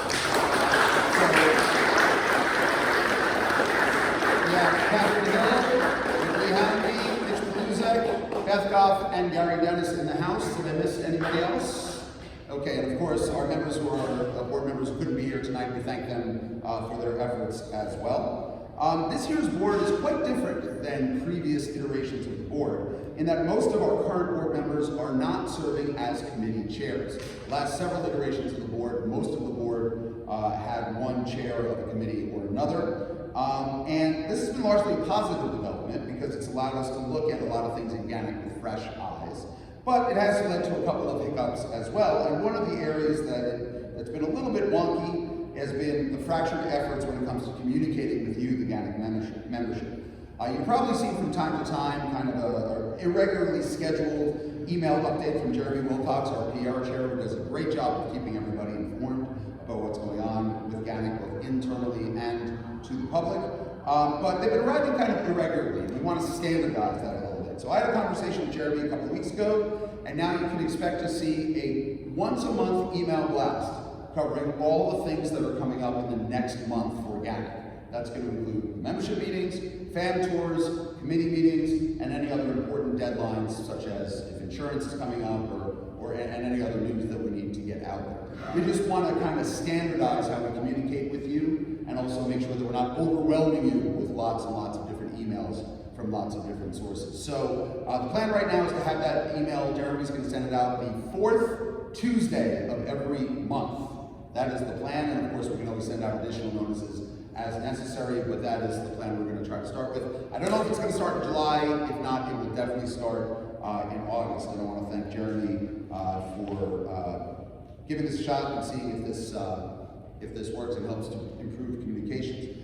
So for committee chairs, again, I feel like I'm only talking to committee chairs, but I think it's important for the whole membership to know this. This means that you can send Jeremy information to have it included in this email blast. I'm not calling it a newsletter, an e-newsletter. That's not really the format at the moment. It's just going to be like an email with lots of different points. It's not going to be like stylized or anything like that. But if you have things that you want to announce to the membership, send Jeremy the info a few days before this is scheduled to go out, the 4th Tuesday of each month.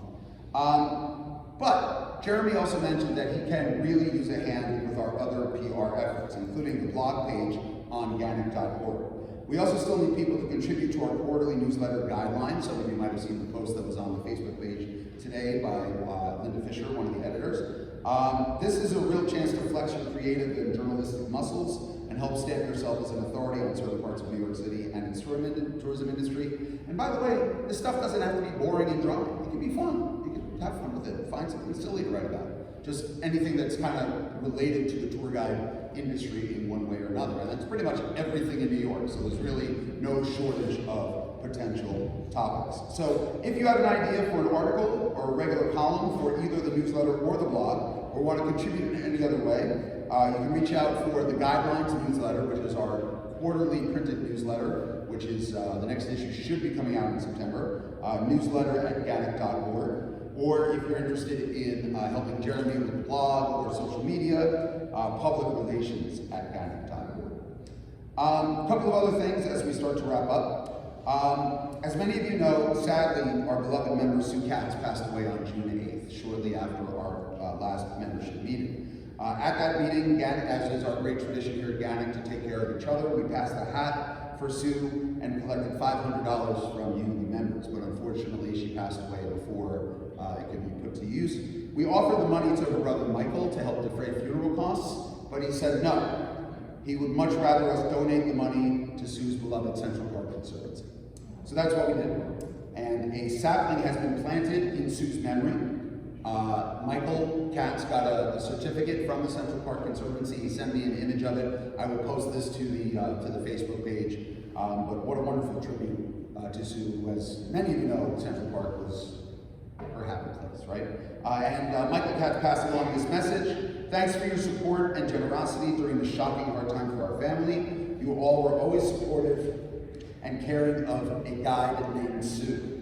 And her family will always be grateful for your service as you make Susan's favorite city and park accessible to all. So, thank you all for those of you who contributed, and of course we'll always keep Sue and her memory near and dear to our hearts. Two more things, and then I will be done. The National Federation of Tour Guides Association. The president is at the back of the room there, Michael Dillinger. They have announced their plans for the 2025 conference, so save the date. It's going to be in Philadelphia, so not too far from here. January 29th to 31st, with an additional day for tours on February 1st, optional. We'd love to see a big GANYC contingent at the event. We've had large numbers at previous NFTGA conventions, including in Philadelphia, Washington, D.C., and Charleston, South Carolina, amongst others. If you've never been to one of these conventions, they're a great chance to meet guides from other parts of the country, network, trade best practices, and enjoy educational and cultural sessions. And it's right in our backyard, so we cannot ask for a better venue. So if you're curious, visit nftga.com for more information. The hotel has already been announced and is accepting bookings, but the registration and the full agenda have yet to be announced, but I'm sure that will be coming shortly, and we'll keep you up to date as we get more information. January 29th to 31st of 2025. There's nothing else going on in January of 2025, so I'm sure we'll be just fine, right? Yeah, and like I said, there's an optional date of tours, post-convention tours on February 1st for those who are interested. So, okay, and the last item, very happy item, I wanted to offer a hearty congratulations to both the Industry Relations Committee and the Education Committee, who together won a 2024 New York State Tourism Excellence Award from NISTIA, the New York State Tourism Industry Association. And the award was given for excellence in overall tourism marketing, regional or statewide, budget under $500,000. Say that 5 times fast, right? I don't know how they're going to fit that all on the certificate, but they will figure it out, I'm sure. Harvey Davidson submitted GANYC for the award, and I want to congratulate Harvey and Bob as chairs of the Industry Relations Committee.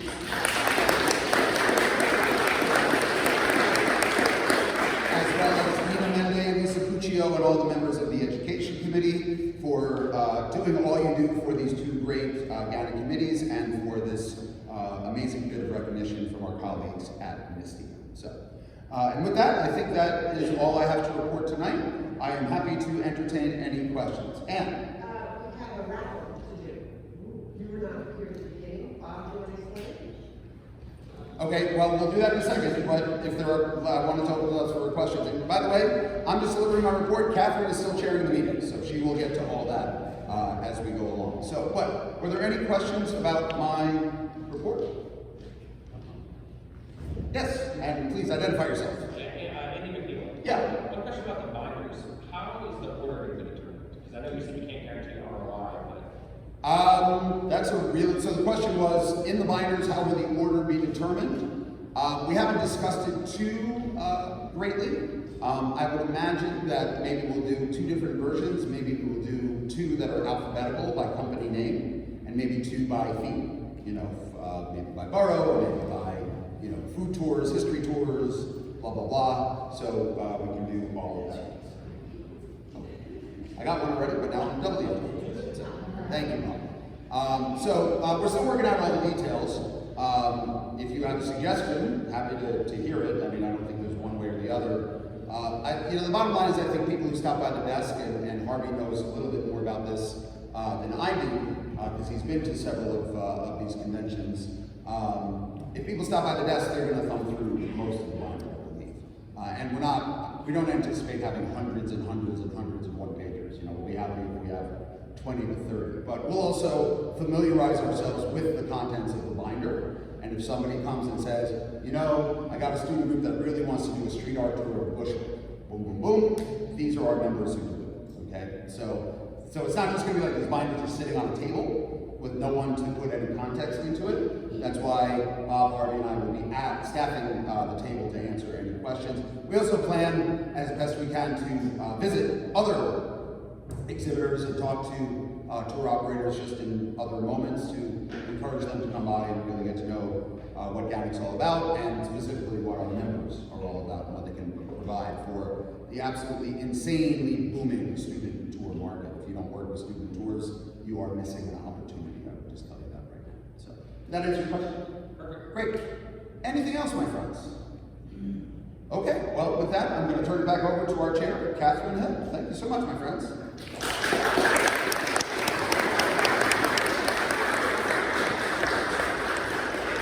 Okay, so all we have left tonight are the committee reports. So Education Committee is Nina Mende here. All right, come on up.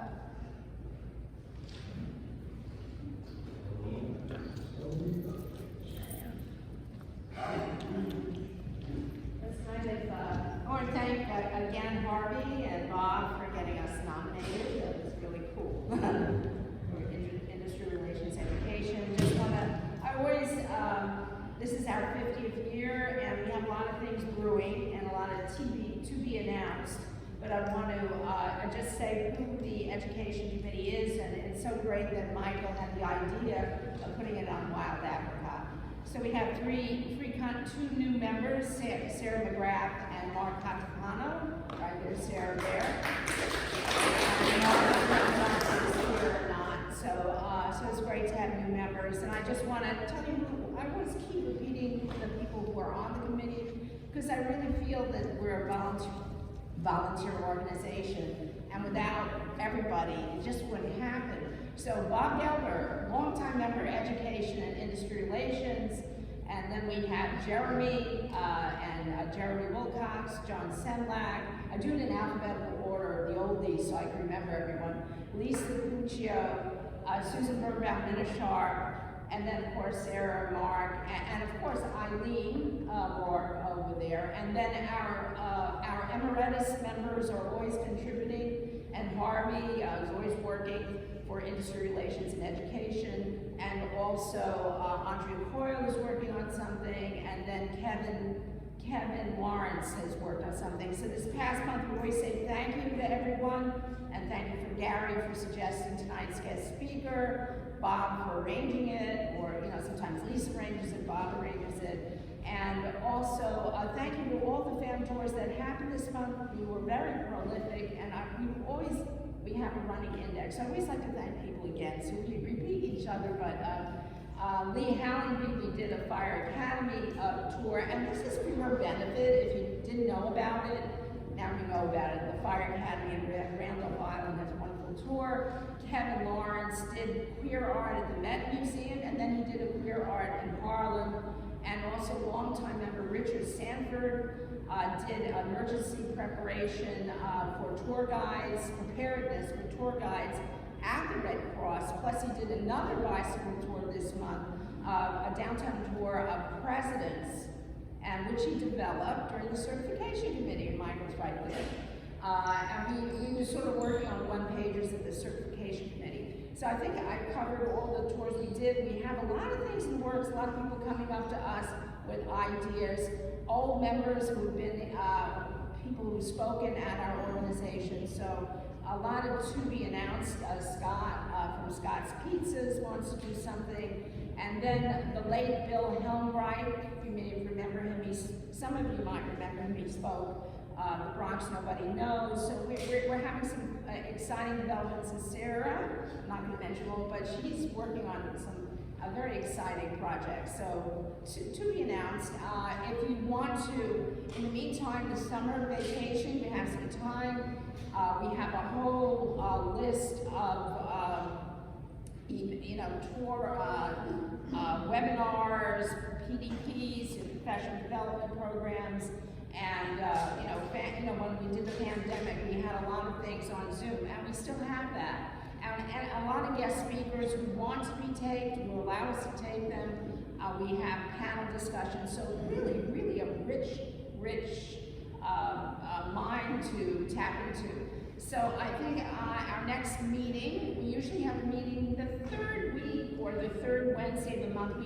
We pushed it back. We always kind of accommodate our long-term members. Last time Bob Geller was on vacation. This time Jeremy Wilcox could make that meeting. So we are meeting on the 24th. You should be, if anyone wants to attend or have an idea, you don't have to be a member of the committee per se, but if you have some things, some projects you want to kick around, join our meeting. It's usually at 6 o'clock. Go to Wild Apricot if you're a member, log in, and just come and offer your suggestions. But be prepared to develop them if you have a suggestion.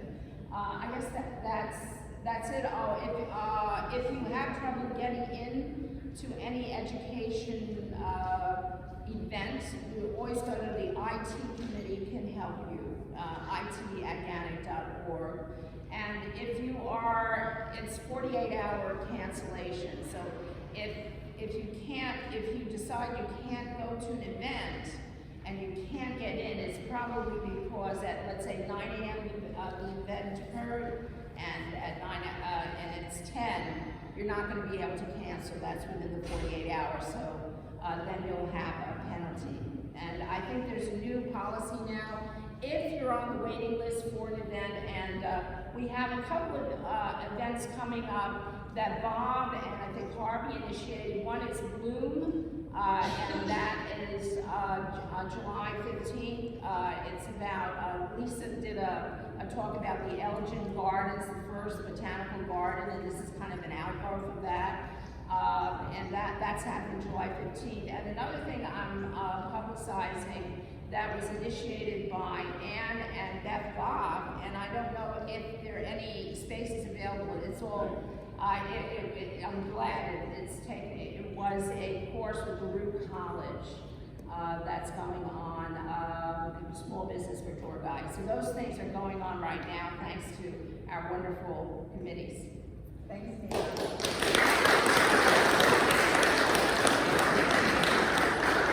Bob Gelber for Industry Relations. I want to thank Bob because he's the one who made this this venue happen for us tonight here at HI. So thank you, Bob. You are welcome. I will always take a thank you, but actually it was Harvey. Oh, I'm sorry, Harvey. It's all right. Thank you.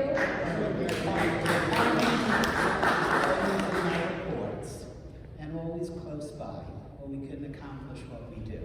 So anyway, welcome to Hustling International, and I'm thrilled to be here, and I want to thank Lipsa and Patrick standing back there who welcomed us to this really beautiful space. First of all, Harvey and I have been in communication constantly with Renee Wilson of New York City Tourism and Conventions as we continue to plan 3 tours that are going to be done by GANYC members. I want to thank Susan Birnbaum and our president, Mike Morgenthau, who will be doing Bronx tours during the conference on August 8th. And I'm working on something with the people at the summit and the United Nations. Let's see, the rest of that paragraph might discuss, we'll move on. Harvey attended the New York City Tourism and Convention Board meeting and was able to meet with Antonio Reynoso, Brooklyn Borough President. He appeared to be interested in working with GANYC, and we will let Harvey loose on him, and hopefully we'll get some connection at some point. Because we've been trying to get back to Brooklyn Borough Hall for the last year or so, and we had a wonderful meeting there 8 or 9 years ago, and they are not so welcoming right now. But I'll leave that to Harvey, and we'll work on it. Also at that meeting, which was held on the Intrepid, Harvey was able to reestablish a relationship with Jason Sullivan, who is the Associate Director of Groups and Tourism Sales on the Intrepid. They had a meeting last week, and Jason Sullivan has forwarded our request for meeting space on the Intrepid or a fam trip to come up in the near future. And we'll let you know as all of that falls into place. So one interesting thing was that Harvey had met Rondell Holder, who's the Senior Vice President, Creative Director at NYC TNC, and he had been invited to experience the Statue of Liberty.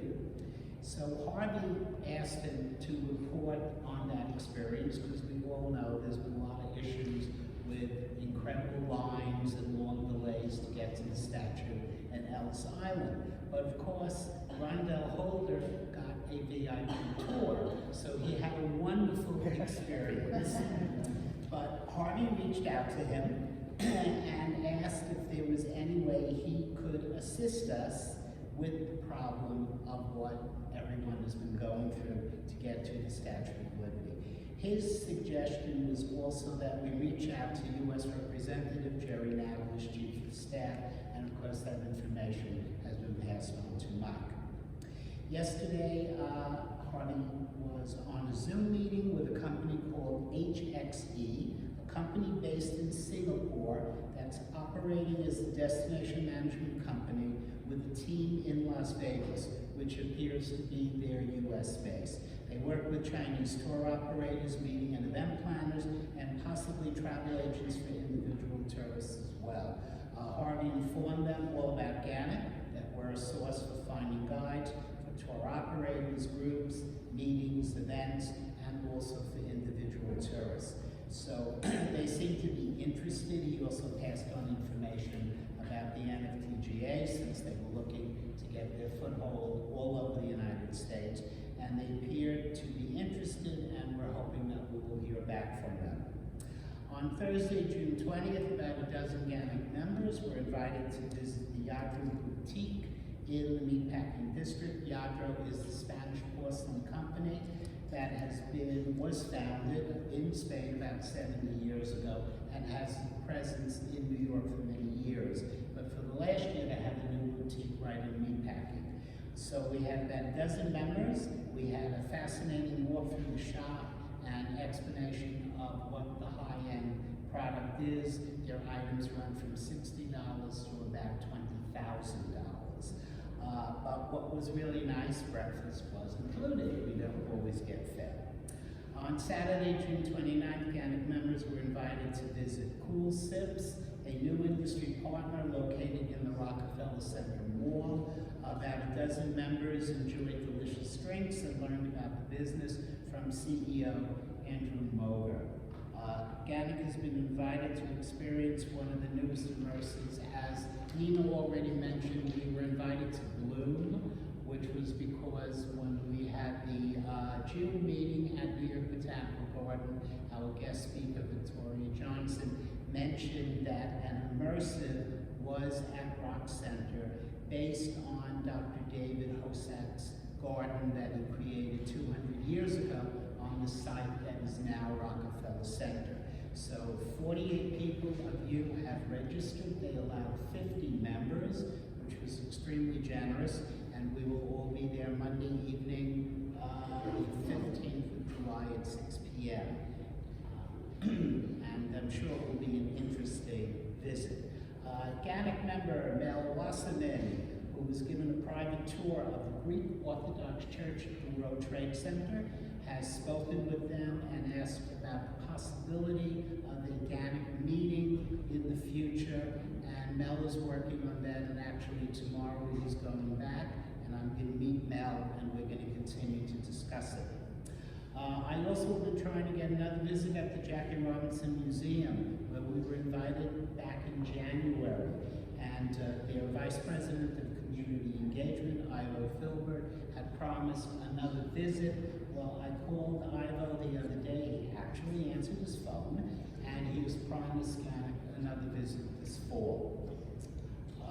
And last thing is our August meeting will be at Luna Park, and our guest speaker will be GANYC member Deborah Blau with a presentation on Coney Island. And one last thing, I know that the Industry Relations Committee needs to schedule a meeting, but I would love to hear from any members who are interested in finding out more about the Industry Relations Committee before I just randomly post a Zoom meeting, so it isn't just Harvey and I, because we talk about 4 times a week. So if anyone is interested in the committee, we are the people who look for venues, we assist education committees, sometimes we get guest speakers, and we try to arrange things like the visit to Cool Sips and Bloom and all the industry site visits that are out there with our partners and potential partners. Thank you.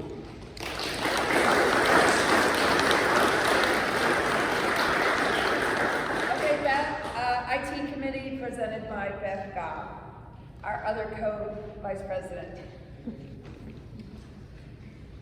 Hey everybody, so I'm reading the report for Emma Guest-Gonzalez, who is the chairperson of that committee. And but before I do this, so Cool Sips, by the way, so it's down underneath sort of Rockefeller Center. And what Bob didn't mention is any guide can go in there and show your ID, and you get 10% off your drink. So it's actually, they were really nice about having us in and everything, so just fun. So now our meeting from the IT committee is really short, so this is good. So Google Analytics, as of January 2024, the GANYC website has 15,000 users.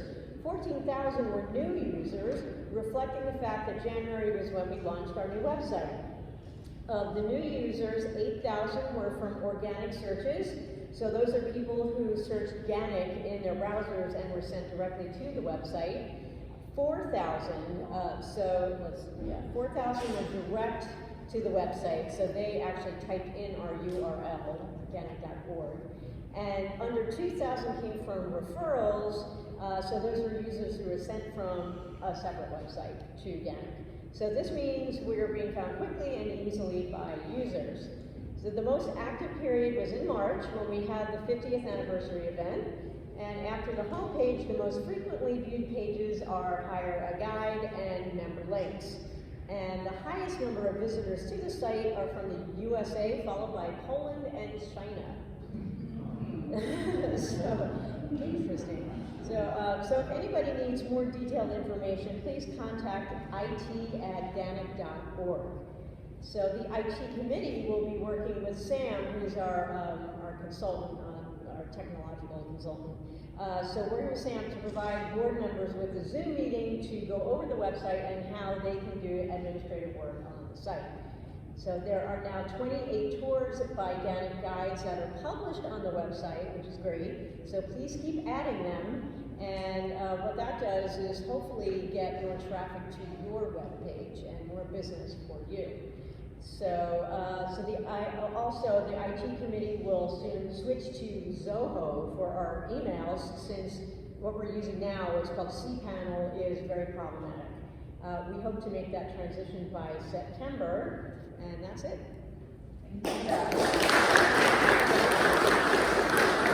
Membership committee, Ann McDermott. Thank you.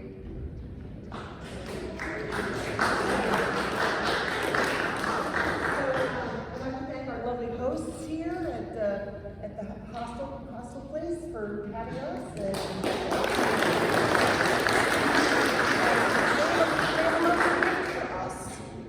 Did you all get a raffle ticket when you walked in? Let me know if you did not get a raffle ticket. Okay, so who would like to pick the number? We have a volunteer from the audience, Vince. Would you like to pick the number? Oh, the guest. Yes, our guest. Oh, yes, you. Yes. You gave a great talk last summer. Thank you. Thank you.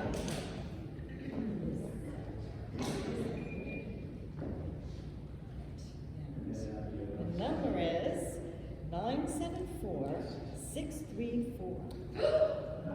Yes. Say that again. 974-634.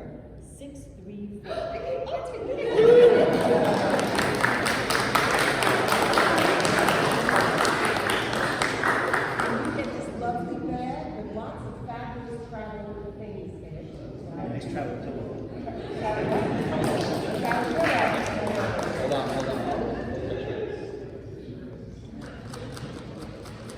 Hold on.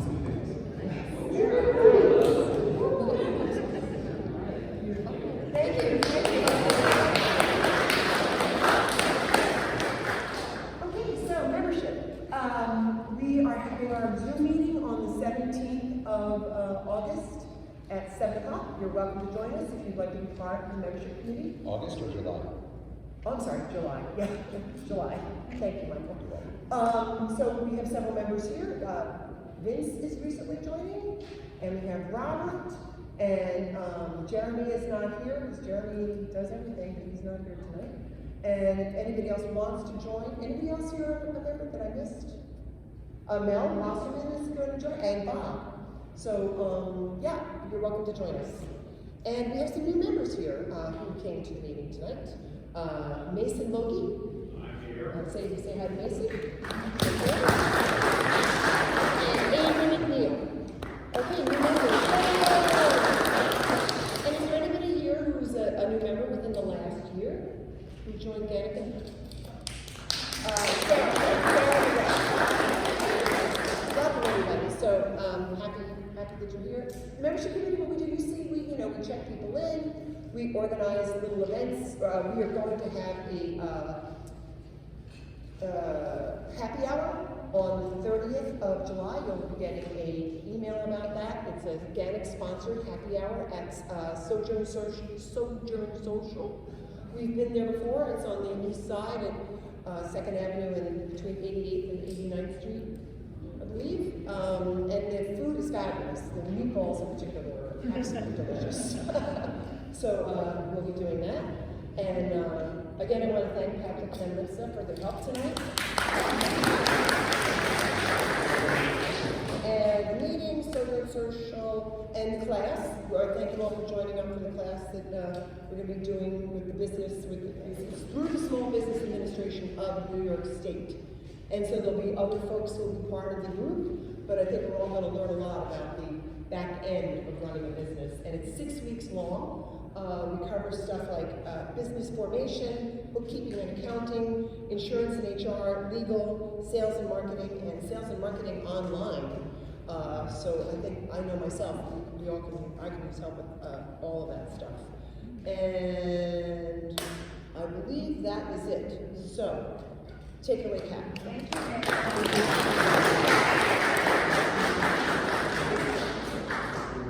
We're actually going to end on time. That's awesome. Does anybody have any unfinished or new business they'd like to bring up? Yes. You did an excellent job. Who are you? Hello. Allison, Gabby did an excellent job.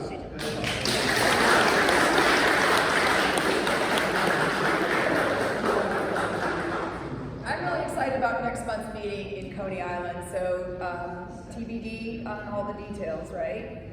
Okay. After tonight's meeting, we were invited by HI to, To stay here, and we also could go to the dive bar after, so we could stay out all night. I have an early tour, so I won't be doing that, but that was very generous of you to offer us to be able to stay for a little bit. Yes, and the dive bar is 732 Amsterdam Avenue if you guys want to take it from here. Okay, so do we have a motion to adjourn this meeting? Motion to adjourn. Yes. Okay, meeting adjourned.